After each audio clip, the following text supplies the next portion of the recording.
একদিন একটি মেয়ে তার বাবাকে খুব সুন্দর একটি প্রশ্ন করলো, আচ্ছা বাবা, আমাদের উঠোনের পাশে যে চারা গাছটা আছে ওটাকে পাশের বাগানে লাগানো যায় না?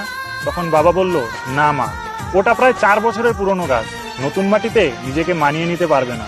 তখন মেয়েটি অশ্রুসিক্ত কণ্ঠে বাবাকে বলল, আচ্ছা বাবা, তোমার আঙিনাতেও তো একটি চারা গাছ এখন প্রায় 22 বছরের পুরনো হয়ে গেছে, সে কি করে নতুন জায়গায় নিজেকে মানিয়ে নিয়ে বাঁচবে?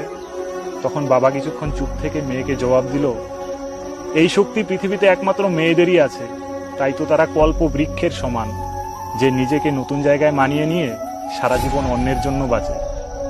Heads off girls.